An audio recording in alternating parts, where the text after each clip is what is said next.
Hello friends, आज की इस वीडियो में हम पढ़ने वाले हैं समय, चाल और दूरी यानी कि speed, time and distance.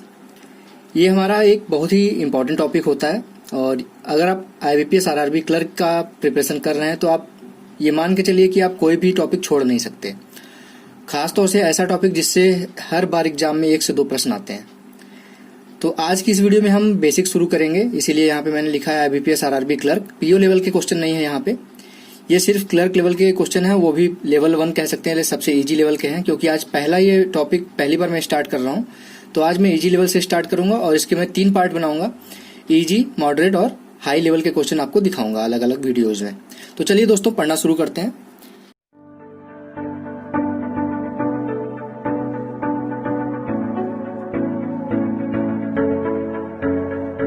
Hello friends, मेरा नाम है रोशन और आप सभी का आपके अपने यूट्यूब चैनल रोशन की क्लास में एक बार फिर से बहुत बहुत स्वागत है। आज हम देखेंगे time and speed, time and distance के 5 क्वेश्चन और 5 के 5 क्वेश्चन आपके क्लर्क लेवल के हैं, इजी हैं। इसका मतलब ये नहीं कि क्लर्क लेवल के नहीं है, क्योंकि क्लर्क में आपका अगर 80 नंबर का पेपर आता है जिसमें से 75 नंबर कट ऑफ जाता है, तो समझ सकते हैं कि और 45 मिनट का पेपर होता है, तो लगभग 30 सेकंड से ज्यादा किसी भी आप क्वेश्चन पे नहीं दे सकते।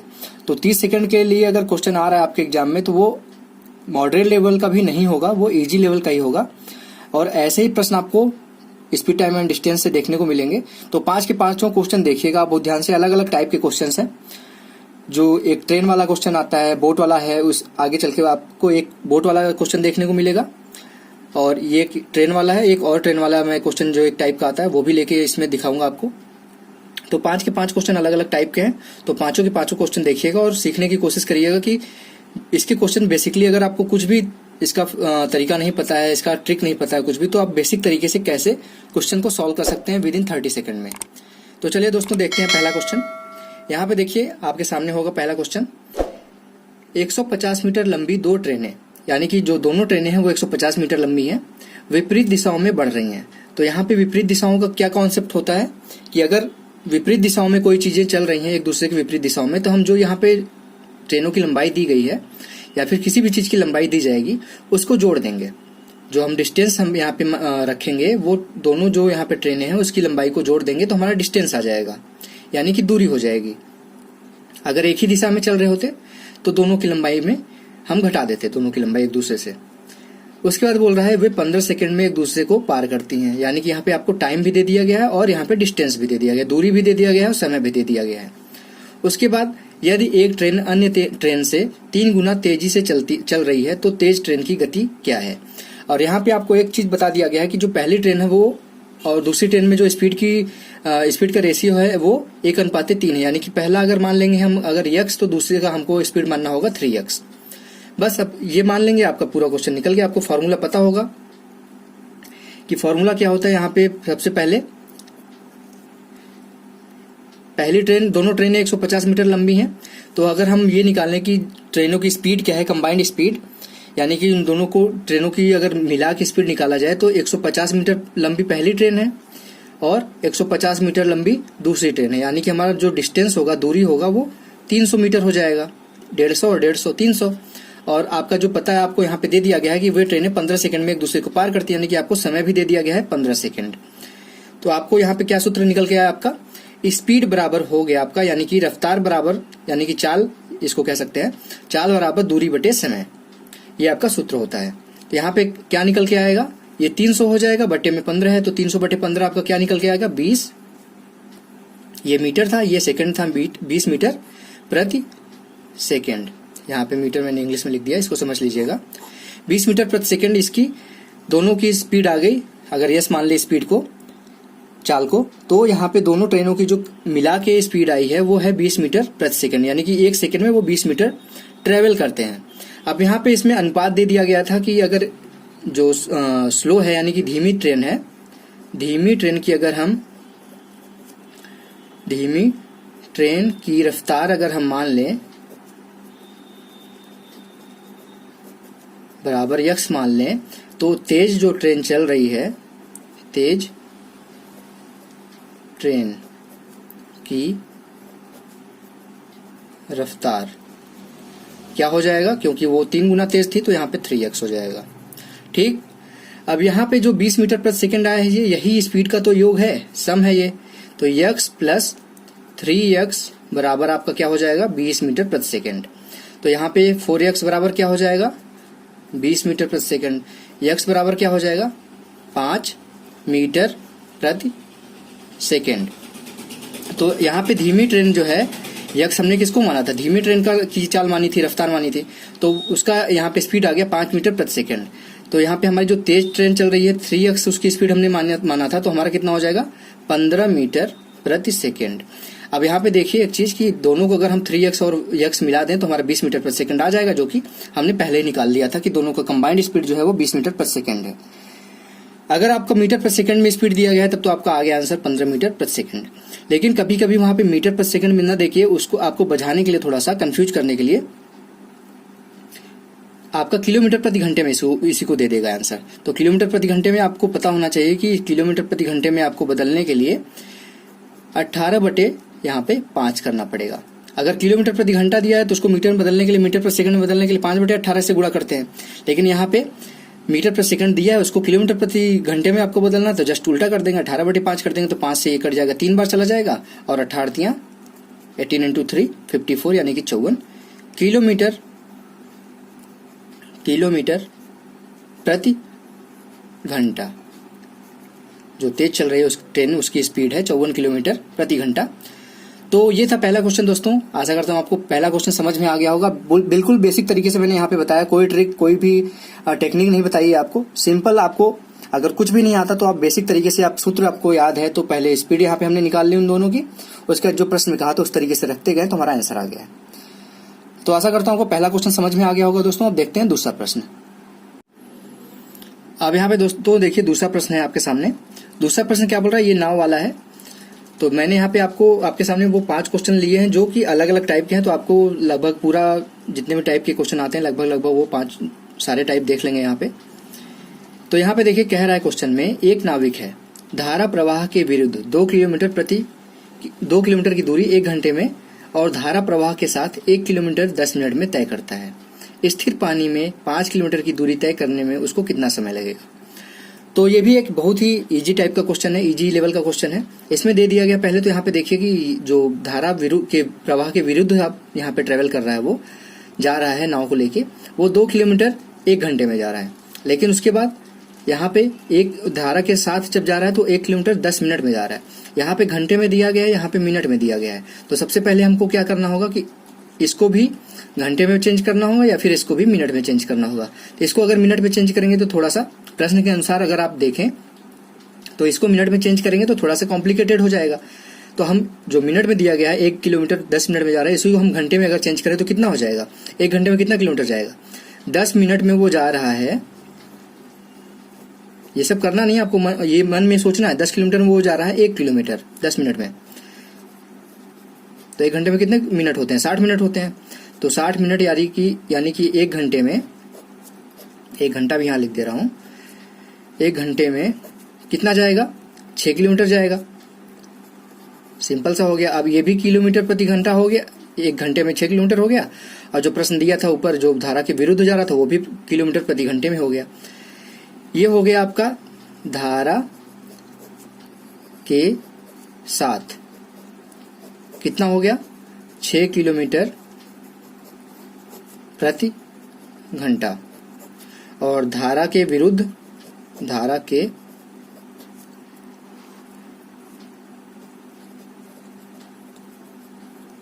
कितना जा रहा है, 2 किलोमीटर प्रति घंटा।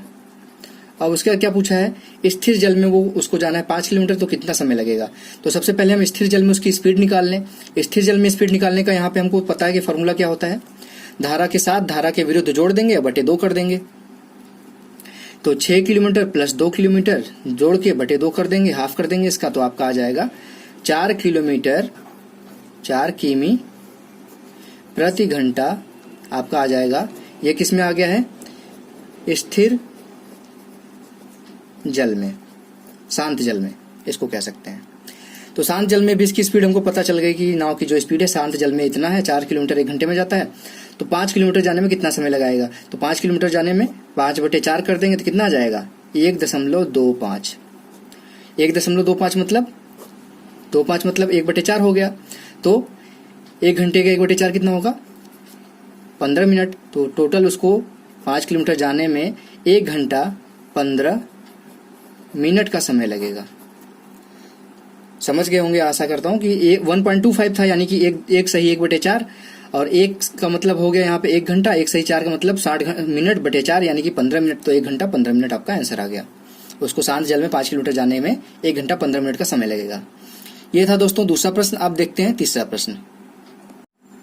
आप दोस्तों देखिए तीसरा प्रश्न है, 2 ट्रेनें स्टेशन ए और बी से शुरू होती हैं और क्रमशः 50 किलोमीटर प्रति घंटा और 60 किलोमीटर प्रति घंटा की गति से एक दूसरे की ओर यात्रा करती हैं। उनके मिलने के समय दूसरी ट्रेन ने पहली ट्रेन की तुलना में 120 किलोमीटर अधिक यात्रा की, तो ए और बी के बीच की दूरी ज्ञात करनी है। सिंपल सा क्वेश्चन है, ये भी देखिए, बस आपको प्रश्न समझना है। यहाँ पे कोई पॉइंट है ए और यहाँ पे कोई पॉइंट है बी मान लेते हैं। अब यहाँ से एक ट्रेन चलती है 50 किलोमीटर प्रति घंटा की रफ्तार से यहाँ से चलती है इस दिशा में, और यहाँ से चलती है एक ट्रेन 60 किलोमीटर प्रति घंटा की रफ्तार से इधर से चलती है ट्रेन। अब बोला जा रहा है कि पूछा है लास्ट में कि यहाँ से ए से बी की दूरी पूछा है कि कितनी दूरी है, लेकिन प्रश्न में एक चीज दे दिया गया है कि जब ट्रेन मिलती है एक दूसरे से, अब 60 किलोमीटर की रफ्तार से चल रहा है, ये 50 किलोमीटर की रफ्तार से चल रहा है, तो जाहिर सी बात है कि आधे से ज्यादा ये ट्रेवल इस के आसपास कहीं मिलेंगे, क्योंकि आधे पे मिलेंगे जब दोनों की स्पीड बराबर होती। लेकिन इधर की स्पीड ज्यादा है, यानी कि ये उतने समय में ज्यादा स्पीड दूरी तय करेगा और ये उतने ही समय में कम दूरी तय करेगा। तो इधर कहीं मान लेते हैं कि यहाँ पे कहीं मिलेगा। और बोल रहा है कि जब मिल रहे हैं वो, तो पहली जो ट्रेन है, दूसरी वाली जो ये ट्रेन है बी से जो चल रही है, वो पहली वाली ट्रेन से 120 किलोमीटर ज्यादा चल रही है। तो 120 किलोमीटर कितनी देर में वो ज्यादा चलेगी, 1 घंटे की अगर बात की जाए तो 1 घंटे में ये 50 किलोमीटर चलेगी और 1 घंटे में ये 60 किलोमीटर चलेगी, क्योंकि 60 किलोमीटर प्रति घंटे की रफ्तार से चल रही है, यानी कि 1 घंटे में 60 किलोमीटर चलेगी और ये 1 घंटे में 50 किलोमीटर चलेगी। यानी कि 1 घंटे का अगर डिफरेंस निकाला जाए, 1 घंटा का यहाँ पे पता लगाया जाए, तो 1 घंटे में ये 10 किलोमीटर ज्यादा ट्रेन चलेगी, ये बी वाली जो बी से चल रही है। और चल कितना रहा है, प्रश्न में कितना दिया है कि वो चल रहा है 120 किलोमीटर ज्यादा चल रहा है, 120 किलोमीटर ज्यादा चल रहा है दूसरा वाला ट्रेन पहले वाली ट्रेन की अपेक्षा। तो 120 किलोमीटर कितनी देर में वो ज्यादा चलेगा, 1 घंटे में 10 किलोमीटर, तो 120 किलोमीटर कितनी देर में, 12 घंटे में। 12 घंटे टोटल ट्रेनें चली हैं दोनों, क्योंकि 12 घंटे में ये ज्यादा चल रही है 120 किलोमीटर, तो 12 घंटे ये भी चलेगी जो बी से चलेगी और 12 घंटे ये भी चलेगी जो ए से चलेगी। तो सिंपल सा क्वेश्चन हो गया। अब इसको कई तरीके से कर सकते हैं। 12 गुणे आप कर दीजिए 50, क्योंकि 12 की स्पीड से चलेगी पहली ट्रेन, 12 घंटे चलेगी 50 की स्पीड से, प्लस 12 की स्पीड से चलेगी कौन, 60 वाली, 60 की मतलब 12 घंटे चली वो 50 की स्पीड से और 12 घंटे चली 60 की स्पीड से। अगर दोनों को हम जोड़ दें तो हमारा पूरा डिस्टेंस निकल जाएगा। 12 पंजे 60 यानी कि 600 और 12 छंग 72 यानी कि 720। टोटल आपका देख लीजिए 6 और 7 13, 1320 किलोमीटर दोनों ट्रेनें मिला के चली हैं। यानी कि जो ए से बी की दूरी है वही तो चलेंगी। ए से बी से, ए यहाँ से बी से चली 60 किलोमीटर से और ए से चली 50 किलोमीटर की रफ्तार से। अब ये तय की है 600 किलोमीटर और ये तय की है 720 किलोमीटर। अब दोनों को जोड़ देंगे तो 1320 आ गया, यानी कि ए से बी की जो दूरी है वो 1320 किलोमीटर है। आशा करता हूं आपको तीसरा प्रश्न भी आसानी से समझ में आ गया होगा। दोस्तों अब देखते हैं चौथा प्रश्न। अब यहाँ पे देखिए दोस्तों, चौथा प्रश्न है, यहाँ पे औसत गति के बारे में क्वेश्चन था। इस टाइप का भी क्वेश्चन आपके एग्जाम में आ जाता है और आप लोग गलत करके चले आते हैं, क्योंकि आप लोग पढ़े नहीं रहते, आपको फार्मूला नहीं पता होता, तो आप गलत तुरंत तुक्का मारते हैं कि कैसे कैसे निकलेगा, एवरेज कैसे निकालते हैं जनरल आदमी, उसी तरीके से आंसर निकाल देते हैं। यहाँ पे देख लीजिए प्रश्न को कैसे सॉल्व किया जाता है। इस तरीके के आज मैं दिखा दे रहा हूँ आपको। एक व्यक्ति है पी से क्यू जाता है, यानी कि कोई डिस्टेंस बिंदु है पी, वहां से क्यू तक जाता है वो कितनी स्पीड से, 40 किलोमीटर प्रति घंटे की रफ्तार से यात्रा करता है। और क्यू से वापस आता है वो पी पे, कब कितनी गति से आता है, 50% ज्यादा जो यहाँ पे गति चल रही थी 40 किलोमीटर प्रति घंटे से, उसका 50% वृद्धि की रफ्तार से आता है वापस वो। तो आपको दोनों यात्राओं के लिए उसकी औसत गति पूछ रहा है यहाँ पे। तो मान लीजिए यहाँ पे कहीं पॉइंट पी है और यहाँ पे कहीं पॉइंट क्यू है। यहाँ से वो गया 40 किलोमीटर प्रति घंटे की रफ्तार से, और जब इधर से वापस आ रहा है तो बोल रहा है कि 50% उसकी गति तेज हो जाती है। तो 40 का 50% कितना होगा, 20 होगा। तो 40 और 20 जोड़ देंगे तो यहाँ से वापसी उसकी कितनी स्पीड से हो जाएगी, 60 किलोमीटर प्रति घंटे की रफ्तार से वो वापस आएगा। तो आपको औसत गति पूछा है कि वो यहाँ से यहाँ जाने और यहाँ से यहाँ आने में उसको औसत गति उसकी कितनी थी।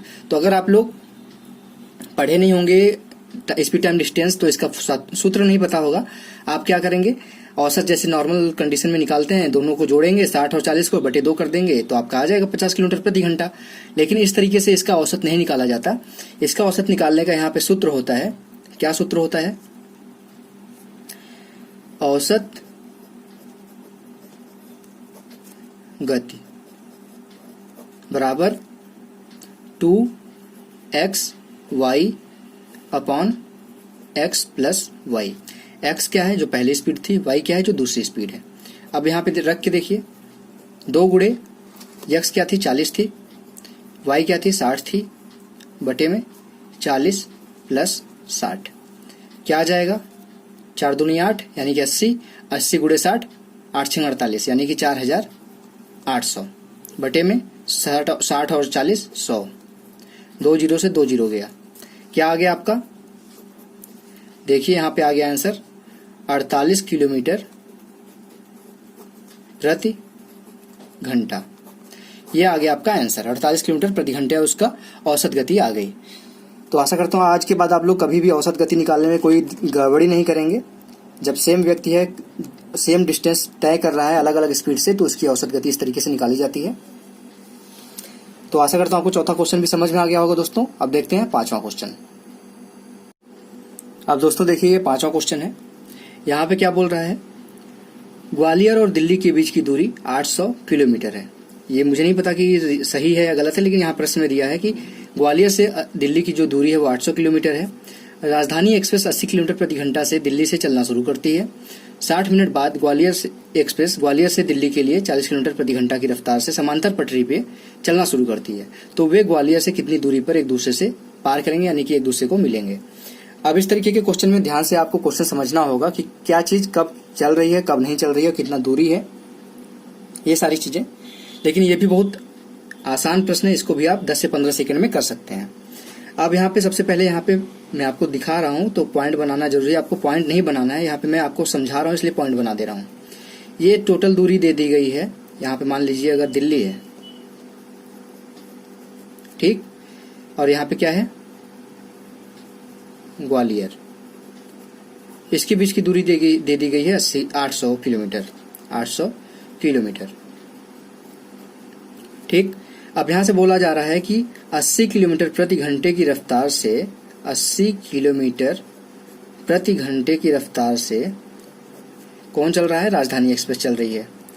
और यहां से राजधानी एक्सप्रेस चलने के 1 घंटे बाद यहां से ग्वालियर एक्सप्रेस चल रही है 40 किलोमीटर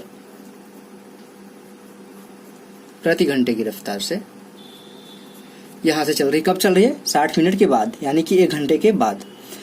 अब यहाँ पे सोचिए आप मतलब दिमाग लगा के कि 60 मिनट बाद ये चलना शुरू हो रही, तो 60 मिनट ये तो चल चुकी है ना, तो 60 मिनट मतलब 1 घंटे में कितना किलोमीटर चल चुकी होगी, जबकि इसकी रफ्तार 80 किलोमीटर प्रति घंटा है, यानी कि 80 किलोमीटर तो चल चुकी है, 80 किलोमीटर चल चुकी होगी। जब ये यहाँ तक पहुंचेगी तब ये यहाँ से चलना शुरू करेगी, यानी कि अब इनके बीच की जो दूरी है वो कितनी रह गई है, यहाँ तक 80 चल चुकी है, तो 800 में से 80 हम घटा देंगे, यानी कि अब जो दूरी रह गई है यहाँ से लेके यहाँ तक की वो रह गई है 720 किलोमीटर, 720 किलोमीटर। अब 720 किलोमीटर डिस्टेंस दे दिया गया, दोनों ट्रेन की स्पीड आपको पता है, आपको ये मतलब निकाल देंगे सूत्र में रख के, तो पता चल जाएगा कि कितनी देर में ये लोग मिलेंगे, कितना समय लगेगा इन दोनों को ये ट्रेवल करने में। यानी कि 720 किलोमीटर आपका यहाँ पे टोटल डिस्टेंस हो गया। इनकी स्पीड कितनी है, 80 किलोमीटर प्लस 40 किलोमीटर, यानी कि यहाँ पे जोड़ा जाए तो यहाँ पे आ जाएगा आपका 720 बटे 120, यही होगा ना, 80 और 40 120 हो जाएगा। तो यहाँ पे कितना जाएगा, 6 घंटे में ये दूरी तय कर लेंगे दोनों ट्रेन मिला के। 6 घंटे में पूरी दूरी तय हो जा रही है 720 किलोमीटर की। अब ये पूछा गया, ये नहीं पूछा था कि कितनी देर में वो लोग ट्रेवल करेंगे पूरा, यहाँ पे पूछा है कि ग्वालियर से जो ट्रेन चल रही है ग्वालियर एक्सप्रेस या और जो दिल्ली से चल रही है राजधानी एक्सप्रेस, वो कितनी दूरी पे मिलेंगे ग्वालियर से। अब ग्वालियर से जो ग्वालियर एक्सप्रेस है वो भी 6 घंटे चलेगी, और जो दिल्ली से चल रही राजधानी एक्सप्रेस वो भी 6 घंटे चलेगी। यानी कि दोनों की स्पीड क्या थी, राजधानी एक्सप्रेस की स्पीड थी 80 किलोमीटर प्रति घंटा, यानी कि ये 6 घंटे चलेगी तो कितना चलेगी, 480 किलोमीटर, 8 6 48 यानी कि 480 किलोमीटर चलेगी ये जो राजधानी चली है दिल्ली से। और जो ग्वालियर एक्सप्रेस चल रही है ग्वालियर से वो 6 घंटे में 40 की स्पीड से 240 किलोमीटर चलेगी। कहाँ से, ग्वालियर से। अब यही पूछा था आपसे कि ग्वालियर से कितनी दूरी पे वो दोनों ट्रेनें एक दूसरे को पार करेंगे, यानी कि एक दूसरे से मिलेंगी, तो 240 किलोमीटर की दूरी पे ग्वालियर से वो मिलेंगे। अगर पूछ लेता कि दिल्ली से कितनी दूर मिलती, तो दिल्ली से कितनी दूर मिलेंगी, दिल्ली से ये 480 नहीं होगा, 480 किलोमीटर तो वो बाद में चलना मिली हैं दोनों।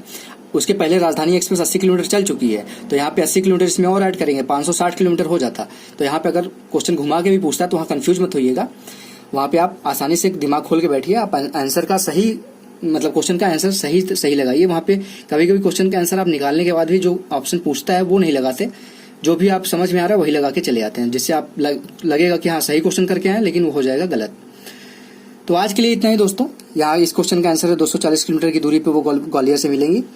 अगर आप लोगों को आज के पांचों के पांचों क्वेश्चन अच्छे लगे हो तो प्लीज इस वीडियो को लाइक कर दीजिएगा, और ये वीडियो इस तरीके की मैं लाता रहूंगा क्योंकि अब आपका मतलब IBPS RRB PO और क्लर्क का एग्जाम आने वाला है। डेट आ गई है 12 सितंबर से। आप सभी को पता होगा कि 12 सितंबर से एग्जाम शुरू होने वाले हैं, तो उसकी तैयारी अगर आपको करना है तो आप जितनी भी तैयारी कर चुके हैं वो कर चुके हैं, लेकिन आप प्रश्नों के ऊपर आइए कि प्रश्न कैसे आते हैं, प्रश्नों को कैसे सॉल्व किया जाता है। अगर ट्रिक नहीं पता है, ट्रिक के ऊपर आपका कमांड नहीं है, तो आप बेसिक तरीके से भी तो क्वेश्चन को जल्दी से जल्दी करने की कोशिश कर सकते हैं। तो यहाँ के आप रेगुलर बेसिस पे मैं वीडियो जो बनाऊंगा उसमें यही तरीका बताऊंगा, जो इजी लेवल के क्वेश्चन होंगे या फिर टफ क्वेश्चन होंगे उसको आसानी से कैसे सॉल्व किया जाए कम समय में। तो दोस्तों अगर आप लोगों को आज की वीडियो अच्छी लगी तो प्लीज लाइक कर दीजिएगा इस वीडियो को, और अगर अभी तक आपने रोशन की क्लास यूट्यूब चैनल को सब्सक्राइब नहीं किया है तो नीचे लाल कलर का सब्सक्राइब बटन होगा, उस पर क्लिक करके सब्सक्राइब कर दीजिए, और साथ ही साथ बेल आइकन पे भी क्लिक कर दीजिए, जिससे मैं आप लोगों के लिए कोई वीडियो यहाँ पे अपलोड करता हूँ तो उसकी नोटिफिकेशन आप तक पहुंच जाए। तो दोस्तों मिलते हैं नेक्स्ट वीडियो में, तब तक के लिए आप लोगों का बहुत बहुत धन्यवाद। जय हिंद, वंदे मातरम।